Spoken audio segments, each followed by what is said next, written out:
Hello friends, मेरा civil services academy Hazaribagh में फिर से आपका स्वागत है।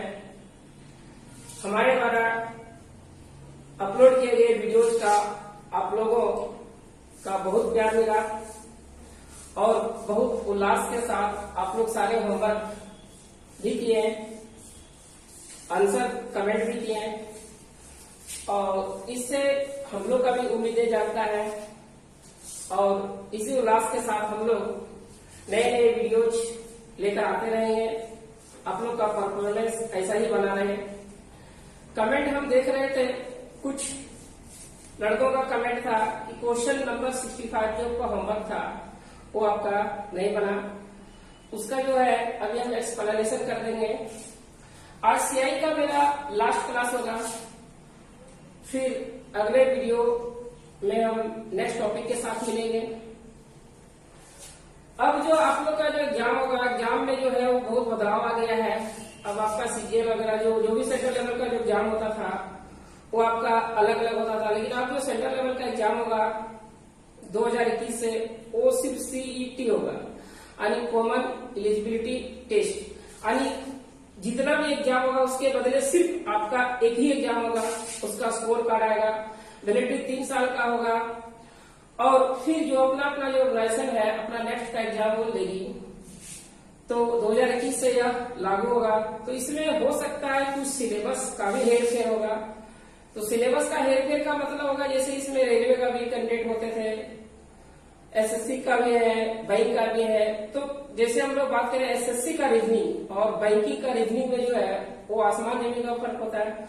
कुछ एसएससी वाला बैंक में नहीं पूछा जाता है, कुछ बैंक वाला एसएससी में नहीं पूछा जाता है।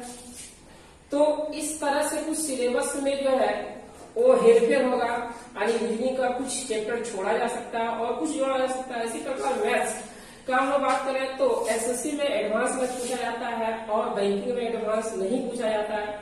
तो यहाँ भी कुछ हो सकता है, कुछ चैप्टर यहाँ मैथ्स का भी जोड़ा जा सकता है और कुछ छोड़ा जा सकता है। सिर्फ सीईटी के प्रीज को हम लोग तो बोलेंगे नहीं, प्री तो हट गया है, सीईटी के लिए कॉमन एलिजिबिलिटी टेस्ट के लिए। तो ये तो आने के बाद ही पता चल सकता है, अभी तो कुछ कहा नहीं जा सकता है। लेकिन अब ये दिमाग में आपको डाल लेना है कि अब जो आप लोग का प्री एग्जाम नहीं होगा, आप लोगों का सिर्फ सीईटी होगा। उसके बाद जो आगे का इसमें जो ये जो स्कोर कार्ड आएगा इसमें आपका स्टेट लेवल यानी स्टेट गवर्नमेंट भी इसका यूज कर सकती है, प्राइवेट कंपनियां भी इसका यूज कर सकती है। अब इसका असली फैक्ट क्या है वो तो एक बार एग्जाम होने के बाद ही पता चलेगा और ऐसा नोटिफिकेशन आएगा तो फिर बता दिया जाएगा। तो अब आप लोगों को पढ़ना पड़ेगा ही। अब तो स्तर थोड़ा बढ़ेगा या स्तर घटेगा। तो अब हम लोग जो है चलते हैं नेक्स्ट क्वेश्चन की ओर। पहले हम लोग एक होमवर्क था 65 नंबर क्वेश्चन, उसको देख लेते हैं। अब देखते हैं क्वेश्चन नंबर 65 में आपका बोल रहा था क्या कि ब्याज की दर प्रतिशत में क्या होगी यदि किसी निश्चित राशि पर तीसरे साल में 2000 रुपया साधारण ब्याज और 2 वर्षों बाद चक्रवृद्धि ब्याज 4160 रुपया मिलता है। तो यदि हम लोग यहाँ भी बात करें तो यहाँ पे यदि हम लोग बात करते हैं, हम लोग को जो है ऐसा हम लोग पढ़े कि फर्स्ट ईयर का जो इंटरेस्ट होता है वो ये होता है। सेकेंड ईयर का यदि हम लोग बात करें तो सेकेंड ईयर का इंटरेस्ट ये होता है और इस इंटरेस्ट का भी आपका इंटरेस्ट लिया जाता है। थर्ड ईयर का यदि हम लोग बात करते हैं तो थर्ड ईयर का यदि बात करते हैं तो ये आपका मिलेगा ही मिलेगा। इस इंटरेस्ट का फिर से इंटरेस्ट मिलेगा, इसका फिर से मिलता है और इस इंटरेस्ट का जो है वो फिर से हमारे इंटरेस्ट मिलेगा। तो ये होता है 3 साल का जो है वो सीआई निकालने का आपका जो तरीका होता है। तो यहाँ बोला जा रहा है तीसरे साल का, 3 साल का ऐसा ही नहीं बोला जा रहा है। यहाँ पे क्वेश्चन में मेंशन किया हुआ है तीसरे साल का, यानी ओनली फॉर थर्ड ईयर।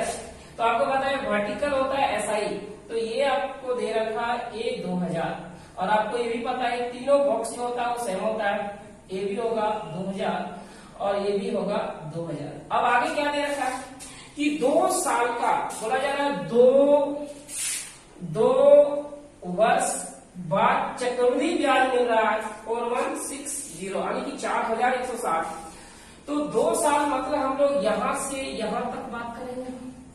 तो जब हम लोग यहां से यहां तक यदि बात करते हैं तो CI पूरा होता है ए तो CI दिया हुआ 4160, जिसमें से 4000 हो चुका है, तो ये जो बचा वो कितना बचा 160 बच गया। अब 160 जो है रुपया को किसका इंटरेस्ट दिया हुआ है 2000 रुपये का दिया हुआ, तो यहां से हम निकाल सकते हैं कि रेट ऑफ इंटरेस्ट जो होगा वो 160 रुपया इंटरेस्ट मिला इसका 2000 रुपये का, और गुना का 100 करेंगे, एक 2 जीरो आपका कट जाएगा, एक जीरो कटेगा, एफ कटेगा के बाद आगे आएगा आपका 8%। तो इस क्वेश्चन का आंसर जो आपका होगा वो ऑप्शन नंबर आपका ए होगा, ये आपका होमवर्क। अब हम लोग जो है वो चलेंगे नेक्स्ट क्वेश्चन की ओर। हम लोग क्वेश्चन होगा आपका नेक्स्ट क्वेश्चन, हम लोग चलते हैं, इसको मिटा देते हैं, हम लोग स्क्रीनशॉट कर लेंगे। Question number 66। आज इस चैप्टर का जो है वो लास्ट क्लास होगा, फिर हम लोग नेक्स्ट वीडियो में नेक्स्ट चैप्टर के साथ मिलेंगे। कुछ वैसा ही चैप्टर लेंगे जहां से आपका क्वेश्चन जो है वो बार बार आता है। क्वेश्चन नंबर 66 का हम लोग बात करें। क्वेश्चन नंबर 66, दो धनराशियों का अनुपात, दो धनराशि दिया हुआ का रेशियो दे रखा 4:5 है। यदि वे चक्रवृद्धि ब्याज की दर से क्रमशः 2 वर्ष और 1 वर्ष के लिए उधार देते हैं, तब वे बराबर धनराशि प्राप्त करते हैं, तो वार्षिक ब्याज की दर ज्ञात करें। बोला जा रहा है कि यदि दो धनराशियों का अनुपात दिया हुआ 4:5, दो धनराशियों का अनुपात 4:5 है, यदि वे चक्रवृद्धि ब्याज की दर से क्रमशः 2 वर्ष और 1 वर्ष के लिए उधार देते हैं, तब वे बराबर धनराशि प्राप्त करते हैं। धनराशि प्राप्त करते हैं मतलब अमाउंट, तो वार्षिक ब्याज की दर क्या, यानी कि हम लोग को रेट निकालना है। यदि इसको हम लोग बेसिक से करें तो बेसिक से करेंगे तो बोला जा रहा है क्या कि पहला जो आपका राशि मतलब प्रिंसिपल 4 और दूसरा प्रिंसिपल दिया हुआ 5, और बोला जा रहा है पहले वाले के लिए टाइम पीरियड जो दिया हुआ, यहाँ पे हम ऐसे कर सकते हैं, ये जो आपका पहला ये P है, इसका P हो गया, इसका टाइम पीरियड दिया हुआ है 2 ईयर दिया हुआ, इसका जो है वो टाइम पीरियड दिया हुआ, इसका 1 ईयर दिया हुआ है। बोला जा रहा है जब दोनों का टाइम पीरियड जब खत्म होता है तो दोनों का जो है वो अमाउंट, इसका जो अमाउंट जो है और इसका जो अमाउंट है वो बता रहा है बराबर है, तो हम लोग को निकालना क्या है कि रेट क्या है, वो निकालना रेट ऑफ इंटरेस्ट है। तो यदि हम इसको बेसिक से बना लेते हैं तो सी निकालने का फॉर्मूला हम लोग पास क्या होता है पी की जगह यहाँ क्या रखेंगे 4, और फिर यहाँ पे होता 1 प्लस रेट निकालना, आर लिखेंगे, बटे हो जाएगा आपका 100 और टू दी पावर टी, इसके लिए टाइम दे रखा है 2। अब यहां से यदि हम लोग बात करें तो यहाँ पे हम लोग P रखेंगे 5 और 1 प्लस R की जगह हम लोग रखेंगे, R को निकालना R ही रहेगा, बटे 100 टू दी पावर, इसके लिए टाइम पीरियड दिया हुआ 1। ये दोनों अमाउंट आपस में बता रहा है बराबर है। अब यहाँ पे यदि हम लोग बात करें, यहाँ पे यदि हम लोग बात करें तो यहाँ पे यदि होगा तो यहाँ पे देखो ये 2 बार है और 1 बार, इसको इधर में आते हैं तो 1 प्लस R बटे 100 इक्वल टू हो जाएगा 5/4। अब यहां से फिर से हम लोग बात करें R/100 इक्वल टू हो जाएगा 5/4 और -1, और इधर बचेगा 1/4। अब इसको यदि हम लोग काट देंगे 4 का टेबल से पढ़ेंगे तो 25 टाइम्स में कटेगा, और R इक्वल टू होगा आपका 25। एक 25% आपका ये आंसर होगा, ऑप्शन नंबर सी होगा। यदि हम लोग इसको ऐसे ना करके यदि हम लोग क्वेश्चन थोड़ा सा हटा के आप लोग स्क्रीनशॉट ले लिए, अब जो है यदि हम लोग इसको ऐसे ना करके क्वेश्चन थोड़ा हटा, ऐसे हम लोग ना करके इसको हम लोग ऐसे करेंगे कि एक राशि 4 है और एक राशि 5 बना रहा है। यहां से बोला जा रहा है ये 2 साल, यानी कि जब ये 2 वर्ष बीतेगा और इसका 1 वर्ष बीतेगा, ये दोनों का जो अमाउंट होगा, दोनों का अमाउंट होगा इक्वल होगा। तो अब पहले हम लोग ये बात ऐसे हम लोग समझते हैं कि मान लेते हैं एक लड़का यहाँ है और एक लड़का यहाँ है, दोनों को यहां जाना है, दोनों का स्पीड सेम है। अब दोनों का यदि स्पीड सेम है तो दोनों का जब स्पीड सेम है तो यहां तक पहुंचने में ये ज्यादा समय लेगा और ये कम समय लेगा। तो बताया जा रहा है इसका यहां से यहां तक का पहुंचने का समय बता रहा है 1 ईयर और यहां से यहां तक पहुंचने का समय बता रहा है 2 ईयर। तो ये हम कह सकते हैं कि जब ये दोनों का स्पीड सेम है, अब दोनों का स्पीड सेम है तो इसको जब यहां से यहां तक 1 ईयर, यहां से यहां तक आने 1 ईयर लगा, तो इस कैंडिडेट को भी यहां से यहां तक आने में 1 ईयर लगा और इधर का आने में कितना लगागा 1 ईयर। तो हम ये कह सकते हैं जैसे ए आपका जो है वो 5 के बराबर है और ये 4 है, यानी कि ये 5 है तो ये भी 5 होगा। मतलब ये हम कह सकते हैं कि 4 रुपया को 5 रुपया बनने में, 4 रुपया को 5 रुपया बनने में 1 वर्ष लगा। तो ये कह सकते हैं कि हम ये 4 रुपये को 5 रुपये बनने में यहाँ पे 1 वर्ष लगा और 1 वर्ष में कितना इंटरेस्ट दिया, 1 रुपया दिया। तो 1 रुपया तो यहाँ से हम रेट ऑफ इंटरेस्ट निकाल सकते हैं। इसीलिए आर बराबर जो आपका होगा वो 1 रुपया इंटरेस्ट मिला किसका, 4 का, और गुना का 100 करेंगे बराबर आएगा 25%। अब हम सीधा ऐसे निकाल देंगे इसको। ये हम समझ लिए आपको 2 राशियों का जब रेशियो दिया हुआ आपका 4:5, आप टाइमिंग देखना है। एक दिया हुआ 1 वर्ष और एक दिया हुआ 2 वर्ष, दोनों टाइम में डिफरेंसेस कीजिए, 2 में से 1 घटाइए, कितना बच गया 1। तो आप सीधा करेंगे 1 बच गया तो यहाँ पे जो होगा वो प्लस 1 हो गया, 4 रुपया आपका 1 साल में ऐसे समझेंगे कि 5 रुपया हो रहा है। तो रेट ऑफ इंटरेस्ट निकालेंगे 1/4 गुने क्या करेंगे 100 और ये निकलेगा आपका 25% निकलेगा। तो डायरेक्ट हम लोग ऐसे करेंगे। यदि भी दोनों टाइम घटाने के बाद यदि 2 वर्ष बचता तो यहाँ पे हम स्क्वायर रूट लेते हैं 1 वर्ष का निकालने के लिए। यदि दोनों टाइम घटाने के बाद 3 वर्ष बचता तो यहाँ पे हम क्यूब रूट लेते हैं, तो 1 वर्ष का निकालना, फिर रेट ऑफ इंटरेस्ट निकाल लेते हैं। जैसे हम नेक्स्ट क्वेश्चन में जो है हम वैसा ही कुछ लेते हैं। अब हम लोग जो चलेंगे इसको थोड़ा मिटा लेते हैं।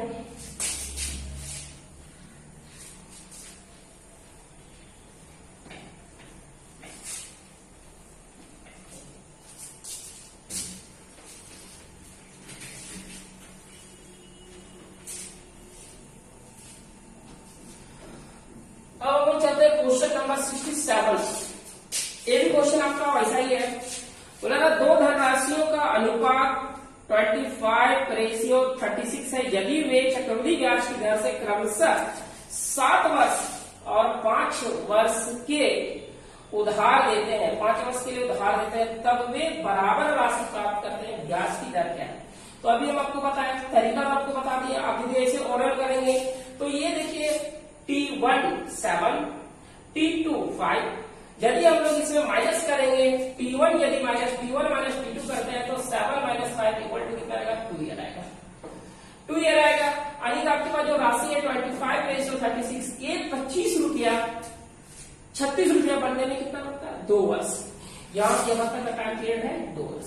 तो 1 वर्ष निकालने के लिए हम लोग क्या करेंगे, अंडर रूट ले लेंगे, यानी 5 का क्या 6, ये कितने होगा 1 ईयर में। तो 5 रुपया 6 रुपया बनने में आपको 1 वर्ष लगा और 1 वर्ष लगा और 5 रुपया से 6 रुपया बना, तो इंटरेस्ट कितना मिला 1 रुपया। तो इसीलिए रेट ऑफ इंटरेस्ट निकालने के लिए 1/5 इंटू करेंगे 100, कट जाएगा आपका 20% होगा आंसर। उम्मीद करते हैं कि आप लोगों को समझ में आ गया होगा। समझ में नहीं आया कमेंट करके जरूर बताएं। अब जो है इसको हम मिटाते हैं, हम नेक्स्ट क्वेश्चन की ओर चलेंगे। क्वेश्चन में स्क्रीनशॉट ले लिए हैं। क्वेश्चन चेंज करते हैं। क्वेश्चन नंबर जो आपका है क्वेश्चन नंबर 68। अभी भी जो इस चैनल से नहीं जुड़े हैं तो आप जो है चैनल को सब्सक्राइब कर लें, बेल आइकन प्रेस करें और ज्यादा से ज्यादा लाइक और शेयर करें ताकि हर नोटिफिकेशन जो है आप तक पहुंच सके। और जो भी समस्या आपको है वो कमेंट करके बताएं ताकि उस समस्या का जो है वो हम लोग समाधान कर सकें। चक्रवृद्धि ब्याज की दर से, नेक्स्ट क्वेश्चन की ओर हम बात करते हैं। चक्रवृद्धि ब्याज की दर से कोई निश्चित राशि 8 वर्ष में 3 गुनी हो जाती है, तो 24 वर्ष में कितनी गुनी होगी? बोला ना कि 8 वर्ष में 3 गुनी हो जाती है, तो 24 वर्ष में कितनी गुनी हो जाएगी?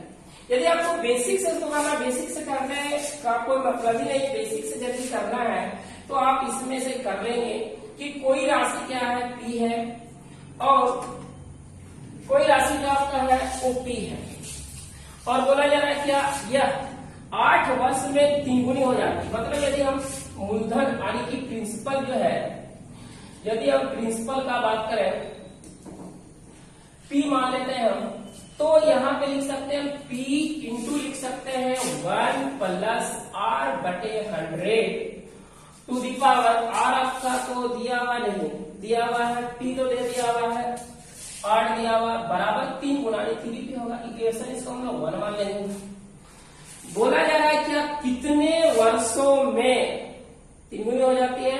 24 वर्ष में। 24 वर्ष में कितनी गुनी हो जाएगी?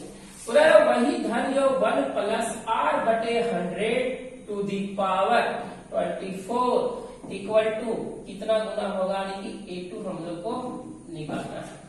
तो आप क्या करेंगे, इक्वेशन आपका जो है यहाँ पे यदि हम लोग बात करें तो यहाँ पे इसको हम लोग P इंटू लिख सकते हैं। यहाँ पे हम लोग यदि बात करें तो यहाँ पे हम लोग लिखते हैं, एक P से P पहले काट दो और इसको 1 प्लस R बटे 100 लिख सकते हैं, और यहाँ पे टू दी पावर लिखेंगे 3 और यहाँ टू दी पावर 8 लिखेंगे, बराबर हो जाएगा आपका A2 हो जाएगा। अब यदि हम लोग बात करें तो यहां से यदि हम लोग बात करें तो A जो आपका जो धन है, वो A जो आपका धन है वो यहाँ पे हम लोग इसका वैल्यू रख देंगे। तो यदि यहाँ पे हम लोग इसका वैल्यू रख देंगे, A2 बराबर जो आपका होगा वो A2 बराबर हो जाएगा P हो जाएगा इंटू इसका वैल्यू यदि हम लोग बात करें, इसका वैल्यू कितना, इसका वैल्यू यदि हम लोग बात करें तो इसका यहाँ पे उल्टा लिख दें, यहाँ पे 8 होगा और यहाँ पे होगा 3। तो यदि हम लोग इसका वैल्यू यदि रख देते हैं, इसका वैल्यू कितना है 3, तो यहाँ पे हम लोग 3 पर पावर 3 यानी A2 का वैल्यू जो होगा वो कितना होगा 27P, यानी कि जो हम लोग का P जो है वो कितना टाइम्स हो जाएगा 27 टाइम्स, यानी आंसर जो होगा आपका 27 टाइम्स होगा। लेकिन इसका करने का जरूरत आपको नहीं है, आप इस तरह का क्वेश्चन जो है इस तरह से बनाएंगे। बोला जा रहा है कि चक्रवृद्धि ब्याज की दर से कोई निश्चित राशि 8 वर्ष में 3 गुनी हो जाती है, 8 वर्ष में 3 गुनी हो जाती है। मतलब जो कोई भी पैसा है वो 8 वर्ष में, मान लेते हैं कि वो पैसा आपका 1 रुपया जो है, वो 1 रुपया जो आपका है वो 1 रुपया को 3 रुपया बनने में वो समय जो लगा था, क्वेश्चन थोड़ा हटा देते हैं, 1 रुपया जो है वो 3 रुपया बनने में 8 वर्ष का समय लगता है। आपसे 24 वर्ष पूछा जा रहा है, फिर 1 रुपया 3 रुपया बनने में फिर 8 वर्ष का समय लगेगा। अभी तक 16 वर्ष हुआ है, फिर 1 रुपया 3 रुपया बनने में 8 वर्ष का समय लगेगा। तो इस तरह से हम कह सकते हैं कि 1 रुपया 3 गुना 3 गुना 3 27 रुपया बनने में 24 वर्ष लग रहा है। और यही पूछा जा रहा है कि 24 वर्ष में हम लोग का जो पैसा वो कितना गुना होगा, तो 27 टाइम्स होगा। तो ये होगा आपका, समझ में आ गया होगा। बेसिक से करने का इसमें जरूरत नहीं है, आप स्क्रीनशॉट ले लें, फिर हम इधर थोड़ा सा मिटाते हैं, फिर हम लोग चलेंगे नेक्स्ट क्वेश्चन की ओर।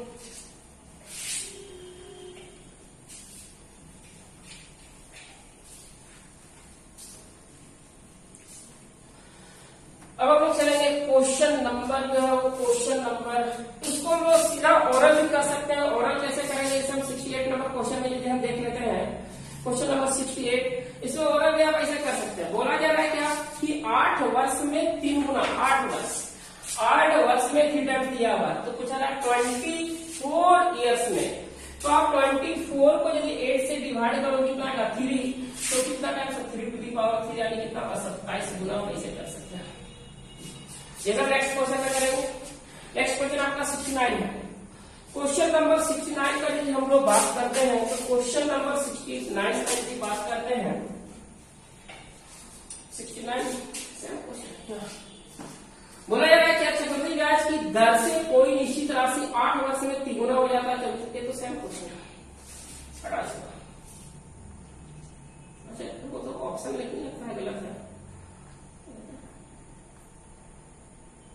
ये सेम क्वेश्चन है आपका जो है ना, ऑप्शन वही ऊपर का क्वेश्चन है, इसको हटा दो। अच्छा इंग्लिश में आपका अलग है, चलिए हिंदी में आपका मिस्टेक है, दिया हुआ at the rate of compound interest A some becomes 2 times दिया हुआ। यहाँ पे आपका दिया हुआ 2 टाइम्स दिया हुआ, 3 गुनी हो जाती है और कितने वर्ष में बोला जा रहा है, इन 6 ईयर, 6 वर्ष। 6 वर्ष में 2 गुनी हो जाती है। तो आपसे पूछा जा रहा है कि आप 30 साल में कितने गुनी होगी। यहाँ 24 है, डाटा आपका गलत टाइप किया हुआ है। 30 वर्ष में कितनी गुनी होगी वो निकालना है। तो फिर से यदि आपको डायरेक्ट निकालना है तो ये 6 से हम लोग 30 को डिवाइड कर लेते हैं। तो 6 से यदि हम लोग 30 को डिवाइड करेंगे तो 30 को 6 से डिवाइड करेंगे, 5 टाइम्स में करेगा, 2 टू द पावर 5 लगाएंगे, यानी कितना आएगा 32 टाइम्स आएगा। या नहीं तो फिर आप ऐसे कर लें कि 1 रुपया 2 रुपया बनने में 6 ईयर होता है। तो हम लोग को 30 जाना है, 1 रुपया 2 रुपया बनने में 6 ईयर, 1 रुपया 2 रुपया बनने में 6 ईयर, 1 रुपया 2 रुपया बनने में 6 ईयर, 1 रुपया 2 रुपया बनने में 6 ईयर। अब लोग बात करें तो 30 ईयर हो गया। अब ये जो आपका है वो 1 रुपया जो है वो बनेगा 2 टू जा 4 टू जा 8 टू जा 16 टू जा 32, यानी कि 32 टाइम्स होगा। ये आपका क्वेश्चन का आंसर है। डाटा हिंदी में गलत दे रखा हुआ है, इंग्लिश में आपका सही है। अब जो है हम लोग नेक्स्ट क्वेश्चन की ओर चलेंगे।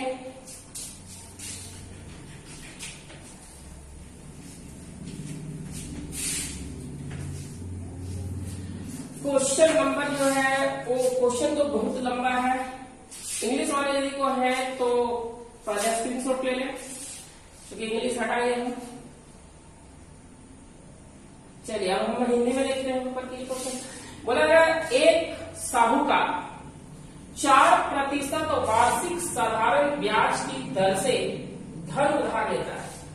एक साहूकार है वो जो है वो 4% वार्षिक साधारण ब्याज की दर से, यानी वो साधारण ब्याज की दर से धन उधार लेता है, यानी किसी दूसरे से उधार लेता है तथा ब्याज को वह अंत में लौटाता है, वर्ष के अंत में, यानी कि वो एनुअली लेता है, 1 साल में वो लौटाएगा। वह धनराशि को 6% वार्षिक चक्रवृद्धि ब्याज की दर से, जबकि ब्याज की दर अर्धवार्षिक ब्याज अर्धवार्षिक रूप से संयोजित होता है, उधार देता है तथा वर्ष के अंत में ही ब्याज लेता है। इस प्रकार प्रति वर्ष वह 104.50 रुपया लाभ कमाता है। उसके द्वारा उधार ली गई धनराशि क्या है वो निकालना। क्वेश्चन आप स्क्रीनशॉट ले लें, फिर हम क्वेश्चन को देखते समझाते हैं। क्वेश्चन हटा देते हैं। बोला जा रहा है कि एक साहूकार है, ये साहूकार है, इसने क्या किया, ये जो उधार ले रहा है ये उसका फर्स्ट पर्सन है, इसने इससे उधार लिया और यहाँ का जो आपका बता रहा है कि रेट ऑफ इंटरेस्ट बता रहा है वो बता रहा है 4%, यानी इसने 4% पर लिया और ये जो पैसा जो इसको देगा वो 1 वर्ष में देगा, यानी कि ये पैसा इसको लौटाएगा वो 1 वर्ष में लौटाएगा। अब ये क्या करता है, ये जो है वो इसी पैसा को क्या करता है, इस आदमी को, यानी ये फर्स्ट हुआ और ये साहूकार को हम लोग मान लेते हैं 2nd पर्सन। अब इसने क्या किया, एक 3rd पर्सन है। अब ये 3rd पर्सन जो है वो 3rd पर्सन को क्या करता है, इसने जो है वो पैसा दे देता है 6% के हिसाब से देता है, और यहाँ जो रेट लेता है वो लेता है 6% और ये लेता है कंपाउंड इंटरेस्ट लेता है, कंपाउंड इंटरेस्ट ये आपका जो है वो देता है। ये आपका है SI,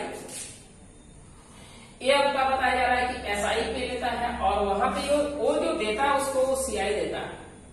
और ये भी बता रहा है क्या कि ये आदमी इससे जो लेता है वो वार्षिक नहीं है, 1 साल में ही लेता नहीं, अर्धवार्षिक दिया हुआ। तो अनुवार्षिक का यदि हम लोग बात करें तो अनुवार्षिक का बात करें तो यहाँ से यहाँ तक जो है वो 6 महीना का 2 टाइम पीरियड होगा। अब यहाँ पे हम कहते हैं इस आदमी ने सेकेंड में जो है वो दिया हुआ, थर्ड को दिया हुआ है और कंपाउंड इंटरेस्ट के हिसाब से देता है। अनुवार्षिक मतलब ये 6 महीने का 2 टाइम पीरियड होगा। अब तो यहाँ पे जो है वो 6% है, तो 6% है एनुअली, तो हाफ ईयर यानी कि 6 मंथ होगा ये, और ये 6 मंथ होगा। यहाँ से यहाँ तक का बात करें तो ये 3% होगा।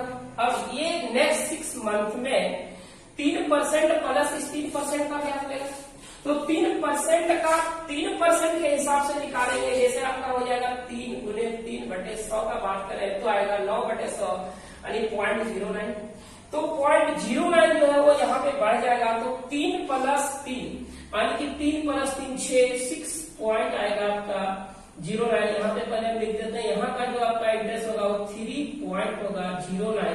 यानी हम लोग एज होल बात करें 1 साल का, तो 1 साल का जो है वो हो जाएगा आपका 6.09। अब यदि हम लोग बात करें इस आदमी का रेट ऑफ इंटरेस्ट कितना, ए आदमी इसको कितना देगा 4%, और ये आदमी इससे ले कितना रहा है 6.09%। तो हम लोग ये कह सकते हैं इस आदमी को फायदा कितने का हुआ, तो प्रॉफिट बराबर जो हम कह सकते हैं इसको घटाएंगे 6.09% में से हम लोग 4% को माइनस कर देंगे तो बचेगा 2.09%। अब हम लोग ये कह सकते हैं कि जो आपका जो है वो 2.09% बराबर वो दे रखा है। प्रॉफिट क्वेश्चन में दिया हुआ 104.50 दिया हुआ है। तो हम लोग निकालना 100% का वैल्यू निकालना, कितना उधार दिया था 100% बराबर बात करें तो 104.50 बटे आएगा 2.09 और गुने का 100 हो जाएगा। तो ये पॉइंट से पॉइंट आपका हट जाएगा। अब यदि इसको हम लोग काट दें तो 2 5 यानी कि ये सीधा 50 बार में कटेगा, 50 गुने 100 5000। तो इस क्वेश्चन का आंसर जो होगा वो आपका 5000 होगा। फिर से हम रिपीट कर देते हैं कि एक जो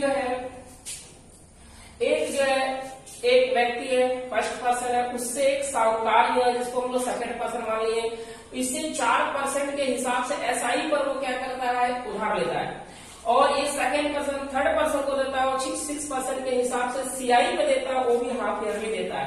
तो आपसे पूछा जा रहा है इस पर्सन को इससे कितना फायदा होगा वो निकालना है।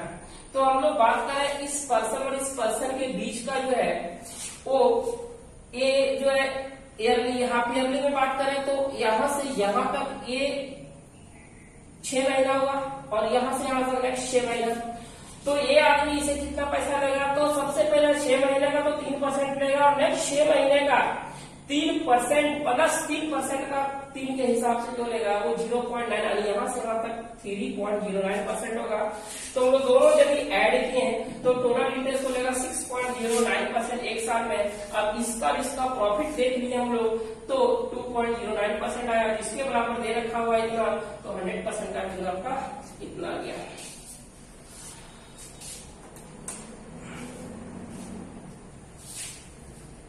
आप इसका स्क्रीनशॉट ले लें।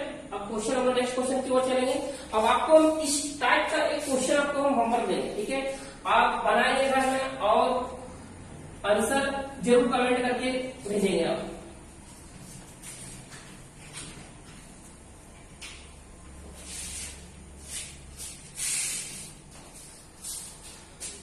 अब जो आपका है वो क्वेश्चन नंबर जो आपका 71, इसको थोड़ा सा ऊपर ऑप्शन लिखकर दिखा दीजिए। अब इंग्लिश वाले जो है वो ऊपर से पहले स्क्रीनशॉट ले लिए इंग्लिश का। अब क्वेश्चन थोड़ा ऊपर करते हैं, ऑप्शन आ जाएगा आपके पास। हिंदी वाले जो है वो ले लीजिए। अब इसको बनाएंगे जैसे क्वेश्चन आपका है, किसी व्यक्ति ने किसी निजी संगठन से 5% वार्षिक साधारण ब्याज की दर से कोई राशि उधार ली, तत्पश्चात उसने वह राशि किसी अन्य व्यक्ति को 10% चक्रवृद्धि ब्याज पर दे दी और इस पर उसे 4 वर्ष में 26,410 रुपए का लाभ हुआ। उस व्यक्ति ने कितनी राशि उधार ली थी। इसमें यहाँ पे हाफ ईयरली नहीं बोला जा रहा है, यहाँ पे सारा क्या आपका एनुअली है, यहाँ पे आपका टाइम दिया हुआ कितना 4 वर्ष। तो क्वेश्चन आपका सेम है, आप इसको करेंगे और आंसर जो है वो कमेंट में जरूर लिखेंगे। फिर यदि आपको दिक्कत होगा फिर हम आपको करवाएंगे नेक्स्ट क्लास में। अब हम चलते हैं नेक्स्ट क्वेश्चन की। क्वेश्चन नंबर आपका जो है वो 71 बोला है एक आदमी है वो 10% चक्रवृद्धि ब्याज पर 21,000 रुपए का कर्ज लेता है। हर वर्ष के अंत में उसे बराबर कितना किस्त देनी पड़ेगी कि 2 वर्षों में कर्ज का भुगतान हो जाए। अब बोला जा रहा है एक आदमी जो है वो 10% रेट बता रहा है 10%, और 10% के हिसाब से वो क्या करता है 21,000 रुपये का कर्ज लेता है और प्रत्येक वर्ष में उसे बराबर कितना किस्त देना पड़ेगा। यानी वो किस्त पे लेता है तो प्रत्येक वर्ष में कितना किस्त देगा ताकि वो 2 वर्ष में जो है पूरे कर्ज का विद इंटरेस्ट कर्ज का भुगतान कर सके। क्वेश्चन थोड़ा सा हम जो है इसको हटाते हैं। अब यदि हम लोग बात करें तो किस्त वाला जो क्वेश्चन जो है ऐसे किस्त का जो होता है वो फॉर्मूला होता है, यानी कि प्रत्येक किस्त बराबर जो आपका होता है वो प्रत्येक किस्त बराबर, यहाँ पे हो जाता है आपका P इंटू होता है 1 प्लस R बटे होता है 100 टू दी पावर जो होगा वो 1 साल है तो 1 होगा, प्लस हो जाएगा P इंटू हो जाएगा 1 प्लस R बटे 100 टू दी पावर होगा। इस तरह से आगे वो बढ़ता जाएगा। तो हम लोग को जो है वो फॉर्मूला से इस वाला क्वेश्चन नहीं बनाना है। हम जो है इसको ऐसे करते हैं, रेट आपके पास दे रखा हुआ, रेट दिया हुआ आपका, रेट दे दिया हुआ आपका 10%। तो जब रेट 10% दिया हुआ तो 10% का मीनिंग आपको पता है कि 1/10 होता है। हम ये कह सकते हैं कि आपका पैसा जो है वो 10 रुपया 11 रुपया हो रहा है 1 वर्ष में। फिर हम लोग कह सकते हैं कि 10 रुपया जो है वो 11 रुपया फिर नेक्स्ट ईयर में होगा। तो यहाँ पे किस्त वाले क्वेश्चन में आपको ध्यान रखना टाइमिंग का कि 2 साल है या 3 साल। 2 साल का बात करेगा तो इसको स्क्वायर करेगा। ये भी फॉर्मूला लगाया 2 साल में था तो पावर कितना हो रहा था 2, तो 2 साल यानी कि आपका हो जाएगा 100 रुपया हो जाएगा आपका 121। यदि ये 3 वर्ष का होता तो हम लोग क्या करते हैं आगे 10 का क्यूब करेंगे, यानी यहाँ से जैसे आया इसका हम क्या किए हैं स्क्वायर, और यहाँ पे हम क्या किए हैं स्क्वायर। तो 10 का स्क्वायर 100, 11 का स्क्वायर 120। यदि ये 3 साल का होता तो 10 का यहाँ का से क्यूब नहीं करना, 10 का क्यूब 1000 अभी मैं क्वेश्चन बताएंगे, और 11 का क्यूब यहाँ 1321 लिखते हैं। अब क्वेश्चन में ये मजेदार बात दिया हुआ है कि जो किस्त है वो बराबर बताना। क्वेश्चन में लिखा हुआ है कि जो है हर वर्ष के अंत में उसे बराबर किस्त देनी होगी। तो किस्त बराबर है, यानी यहाँ पे जो हम देख रहे हैं कि आप 10 रुपया उधार देते हो तो आपका जो किस्त बनता है वो 11 का। तो यहाँ किस्त बराबर मतलब यहाँ किस्त हम लोग को अलग अलग दिख रहा है, तो किस्त को बराबर करेंगे तो यहाँ पे 121 बनाने के लिए आपको मल्टीप्लाई करना पड़ेगा 11 से, यानी कि अब हम इसको लिख सकते हैं 11 में 10 लिखेंगे 110, और यहाँ पे होगा 121, फिर यहाँ पे आपका होगा 100 और यहाँ पे होगा 121। हम लोग प्रिंसिपल का बात करें तो कितना हो गया 210। अब ये 210 हो गया तो हम लोग के पास दिया हुआ क्या है कि 21,000 रुपया ये प्रिंसिपल दिया हुआ, उधार कितना दिया 21,000। तो हम कह सकते हैं कि 210 का वैल्यू जो होगा वो 21,000 होगा। तो लिखेंगे हम लोग 21,000 बटे लिख देंगे 210, ये का वैल्यू निकालेंगे कितना आएगा। हम लोग को प्रत्येक किस्त निकालना, प्रत्येक किस्त कितने का है 121 का, 121 से हम लोग यहाँ गुणा करेंगे, प्रत्येक इंस्टॉलमेंट निकल जाएगा आपका किस्त बराबर ये 210 का टेबल पढ़ेंगे 100 बार में कटेगा, और इसका जो आंसर आएगा वो 12,100 आएगा। ये प्रत्येक जो इंस्टॉलमेंट होगा वो 12,100 होगा, और ऑप्शन नंबर होगा डी। अब इसका स्क्रीनशॉट ले लें, फिर हम इस क्वेश्चन को जो इसको मिटाते हैं, नेक्स्ट क्वेश्चन से चलेंगे।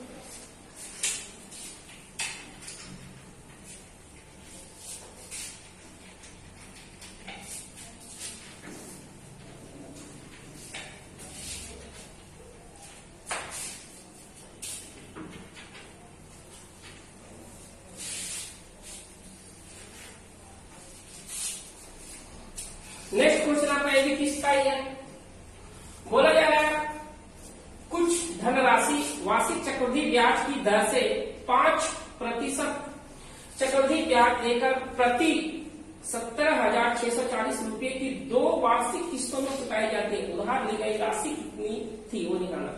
अभी हम लोग पिछले क्वेश्चन में देखें प्रत्येक किस्त निकालना था और यहाँ पे वो प्रत्येक किस्त दे रखा हुआ है और हम लोग को निकालना है क्या सम, यानी कि वो जो राशि जो उधार लिया है वो हम लोग को निकालना है। तो तरीका हम लोग का वही है। अब क्वेश्चन आप स्क्रीनशॉट लें, क्वेश्चन को हटाते हैं।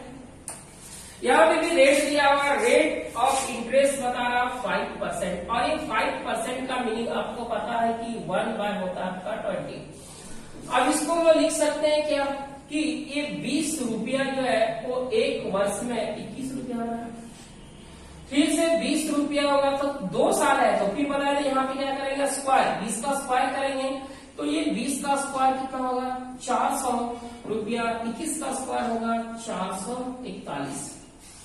अब किस्त बराबर है तो किस्त बराबर करने के लिए फिर क्या करना पड़ेगा आपको, यहाँ पे जो है वो मल्टीप्लाई करना पड़ेगा किससे 21 से। तो यहाँ पे आपके पास आएगा 21 टू जाएगा आपका 42 यानी कि 420 आएगा और यहाँ तो मल्टीप्लाई करना ही नहीं है, ये 4 कितना आएगा 1 आएगा। इधर होगा आपका 400 आएगा और इधर आएगा आपका 441 आएगा। अब हम यहाँ पे सम निकालना है, सम हम लोग का कितना जा रहा 8 आ रहा है, 2 आ रहा है और 0 आ रहा है, यानी कि 0 2 8। अब ये हम लोग को जो प्रत्येक किस्त कितने रुपए का 441 का, इसके बराबर दे रखा है 17,640। तो हम लोग ये बोल सकते हैं कि 17,640 जो किसका बराबर है 441 के बराबर, तो 1 के बराबर कितना आएगा इतना बटे आएगा 441 और हम लोग को निकालना है सम निकालना है कि उधार दी गई राशि पी निकालना है तो गुना करेंगे 820 से। अब यदि इसको हम लोग काटेंगे 1 4 यानी 4 का टेबल से कट ली पूरे 4 बार में कटेगा 40 बार में कट जाएगा ये। अब इसको यदि हम लोग गुना करते हैं तो इधर आपका आएगा 00 आएगा और 4 2 जा 8 होगा और 8 4 जा आपका आएगा 32 और इसका जो आंसर होगा वो आएगा 32,800। ऑप्शन नंबर आपका है ए। अब ए आपको समझ में आ गया। अब नेक्स्ट जो हम लोग देखते हैं एक 3 ईयर वाले देख लेते हैं, 3 साल वाला देखते हैं, वही क्वेश्चन है। इसको पहले मिटाते हैं, बस स्क्रीनशॉट ले लें, इसके बाद 3 साल वाला हम बताते हैं।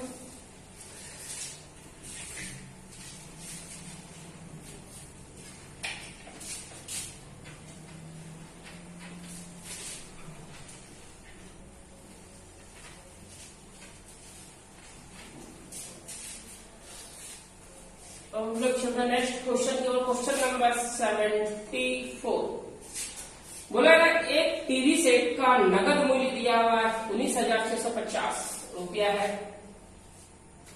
इसे 3100 रुपया नगद देकर 3 बराबर वार्षिक किस्तों में भी खरीदा जा सकता है।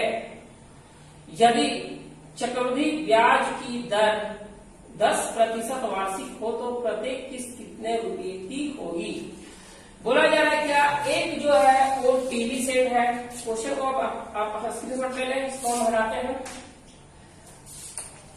बोला जा रहा है क्वेश्चन में जो है एक टीवी सेट है जिसका प्राइस बताया जा रहा है, जिसका प्राइस बताया 19,650 है, 19,650 रुपया बता रहा है। लेकिन बोला गया क्या ये इंस्टॉलमेंट में भी उपलब्ध है, लेकिन वो इंस्टॉलमेंट भी उपलब्ध है लेकिन किस प्रकार से बोला जा रहा है कि 19,650 में आपको डाउन पेमेंट करना है कितने का 3100 रुपए का। यानी यदि आप इसको 3100 रुपया यदि आप दे देते हैं तो उसके पास जो है आपका उधार राशि कितना रहेगा, यानी कि 0 होगा 5 होगा और यहाँ पे आपका 5 बचेगा, यहाँ 6, 16,150। यानी पी का काम आप कौन करेगा 16,150, क्योंकि ये टीवी का कीमत है 19,650 में आप 3100 रुपया दे चुके हैं। यानी आपका जो किस्त चलेगा वो चलेगा 16,550 पे। अब वो बता रहा है कि किस्त होगा, वो रेट दे रखा है कितना दिया हुआ 10% दिया हुआ है। तो आपको पता है कि 10% का मीनिंग जो होगा वो 1/10 होगा। यानी हम ये कह सकते हैं कि 10 रुपया एक वर्ष में 11 होगा। सेकेंड ईयर का बात करते हैं तो ये 100 रुपया 121 होगा, ये 100 120 बताए थे सेकेंड ईयर का स्क्वायर करना है। थर्ड ईयर में जाएंगे तो इसका क्यूब करेंगे तो आपका आएगा 1000 और 11 का क्यूब आएगा 1331। किस्त फिर से बराबर है, तो किस्त बराबर करने के लिए आपको क्या करना पड़ेगा, यहाँ पे आपको मल्टीप्लाई करेगा 1 to 1 करना पड़ेगा 1 to 1 से, और यहाँ पे 11 से। यदि हम लोग यहाँ पे बात करें तो 121 को हम लोग 10 से मल्टीप्लाई करेंगे। देखिए मल्टीप्लाई तो आसान आता, सिर्फ ये साइड मल्टीप्लाई करना पड़ता है, उधर तो आपका सारा इक्वल आएगा 1210 और 110 इधर लिखते जाए 1331। अब इधर यदि हम लोग बात करें तो 1100 आएगा, 1100 आएगा और यहाँ पे हो जाएगा आपका 1331 होगा। और यहाँ पे यदि हम लोग बात करें तो ये तो सारा 1000 होगा, ये 1331 होगा। यहाँ प्रत्येक किस्त दे रखा हुआ है, प्रत्येक किस्त हम लोग का कितना 1331 का, हम लोग को क्या निकालना है, प्रत्येक किस्त ही निकालना। हम लोग के पास क्या पी दिया हुआ है, तो पी आगे कितना हो जाएगा हम लोग का 0, यहाँ पे 1 होगा, 2 आगे 3 होगा और यहाँ पे आपका 3 होगा, 3310 ये आप कर सकते हैं। 3310 किसके बराबर होगा, 16550। तो 16550 ये जो होगा किसके बराबर होगा आपका 3310 के बराबर, 3310 बराबर 16550, तो एक बराबर आएगा आपका 16550 घटे हो जाएगा आपका 3310। हम लोग को निकालना है इसका प्रत्येक किस्त निकालना है, तो प्रत्येक किस्त निकालना है यानी कि इच इंस्टॉलमेंट जो आपका होगा वो आपका 1331 से मल्टीप्लाई करेंगे। अब यदि इसको हम लोग काट देते हैं तो 0 से 0 कटेगा, 3 या 1 है या 5 है, 5 टाइम्स में आ जाएगा 3 5 जा और 31 5 जा 155 कट जाएगा, 5 बार में कटेगा। अब इसको मल्टीप्लाई करेंगे 5 होगा, 5 3 जब 15 का 5 बैलेंस बच जाएगा आपका 1 बचेगा और 13 5 जा 65 और 1 आएगा आपका 66 यानी कि 6655 ऑप्शन नंबर आपका दिया गया। ये आपका प्रत्येक किस्त का जो होगा वो वैल्यू होगा। अब जो है कुछ आप लोग को हम होमवर्क देते हैं, ये चैप्टर जो है आज यही खत्म होता है। अब लोग नेक्स्ट क्लास में जो है वो नेक्स्ट चैप्टर के साथ मिलेंगे नेक्स्ट वीडियो में। अब कुछ आप लोग को होमवर्क देते हैं, होमवर्क आप जरूर बनाएं और आंसर जो कमेंट में जरूर लिखें। और जो भी क्वेश्चन में दिक्कत यदि आपका होता है, जैसे क्लास 65 में दिक्कत था तो आज हम उसको जो है उसका एक्सप्लेनेशन कर लिए। तो उसी तरह से यदि आपको कोई क्वेश्चन में यदि दिक्कत है तो उसका जो है क्वेश्चन नंबर जो है आप कमेंट में लिखें, उस क्वेश्चन को नेक्स्ट वीडियो में क्या करेंगे एक्सप्लेनेशन कर देंगे, ताकि आपका जो है वो समस्या जो है का समाधान हो सके। तो कुछ हम जो होमवर्क देते हैं उसका आप स्क्रीनशॉट ले लें। जैसे क्वेश्चन पर इसको हम साफ कर देते हैं बोर्ड।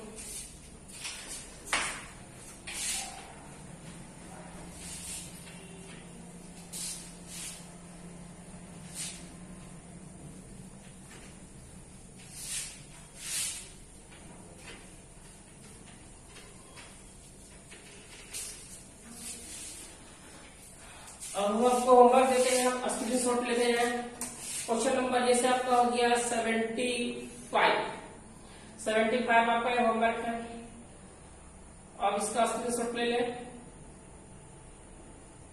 नेक्स्ट क्वेश्चन देखिए 76 होगा, इसको हटा रहे हैं आप। ये भी आपका होमवर्क है। ऑप्शन आपका जो डी है, डी जरा सा ऑप्शन दिखा दीजिए, इधर लिख देते हैं। डी में जो आपका ऑप्शन था वो ऑप्शन आपका है 3324 3324.40। ये आपका ऑप्शन नंबर डी है। और जो है उसके बाद नेक्स्ट आपका जो है नेक्स्ट क्वेश्चन जो हम लोग यदि बात करें तो आपका 77 ये है, उसका भी स्क्रीनशॉट ले लें।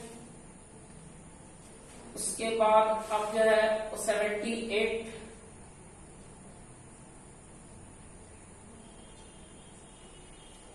उसके बाद जो आपका फिर से 79 भी है। लास्ट क्वेश्चन एक होगा साइड 81 भी है। इसको भी आप बनाइए। इस तरह के क्वेश्चन हम आपको बता चुके हैं। अब 81 देखिए,